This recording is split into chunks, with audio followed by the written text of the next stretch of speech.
La villa d'un Marocain plastiqué en Haute-Corse. Il n'y a que des dégâts matériels, mais c'est la seconde fois en quelques semaines que cette maison en construction est prise pour cible. Sur l'île, les autorités s'inquiètent de la recrudescence d'actes à caractère raciste visant essentiellement la communauté maghrébine, une trentaine en l'espace de 6 mois. Ahmed Tazir et Jean-Pierre Ekman.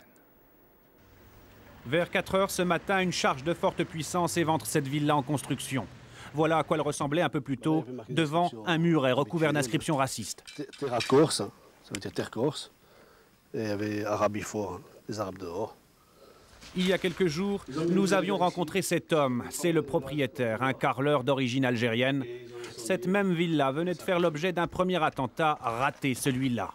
Des bouteilles de gaz qui n'explosent pas, mais provoquent un incendie. J'ai jamais touché à quoi que ce soit, ni à la drogue, j'ai jamais volé une bicyclette de ma vie. Alors je ne comprends pas pourquoi ils m'ont fait ça à moi et ça me choque parce que je pensais vraiment être intégré en Corse, je pensais vraiment faire partie des Corses, quoi. Et voilà comment on m'a fait comprendre que non.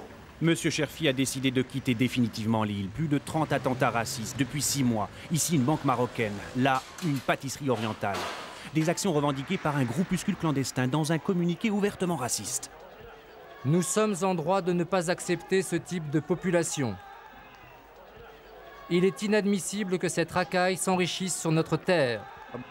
Des éliminations physiques seront perpétrées contre les plus réticents. Et tant pis pour les fautes d'orthographe. De jeunes Corses qui viennent narguer d'autres jeunes Corses d'origine maghrébine dans leur quartier. Des forces de l'ordre qui s'interposent, la scène se déroule en mars dernier. Un parfum de ratonnade dans le vieux Bastia. Bataille rangée sous le prétexte d'une bagarre de lycéens. Dans ce quartier, 5 mois plus tard, la blessure reste vivace. Pour la rame ici, ça ne réussit pas. C'est pas racisme, hein. J'en vois le travail et tout, mais autrement, ouvrir une entreprise et tout, il va se faire chier, hein. Ça va sauter 1, 2, 3 fois après. L'assurance, c'est bon, hein. Stop, hein. La Corse, terre raciste, faux, répondent les politiques de l'île. Au cœur de la montagne, Tralonca, fief des nationalistes. Ici, on condamne les attentats, mais on se dit préoccupé par l'immigration.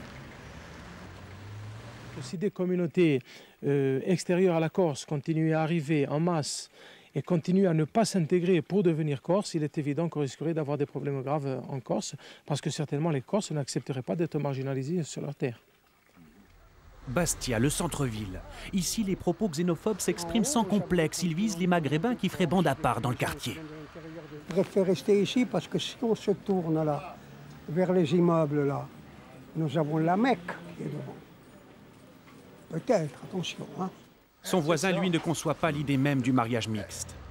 Que ce soit un Français corse ou un Français de Marseille ou de Toulon, ça va. Mais si c'est un Français qui va se marier avec une Maghrébine, non. Les Maghrébins n'ont qu'à se marier entre eux. Des mariages mixtes, c'est justement sur l'île qu'il y en aurait le plus. Ironie de l'histoire. Jean-Philippe, Corse et Ouria, marocaine, ont 2 enfants. L'aîné tient à nous chanter une vieille comptine corse.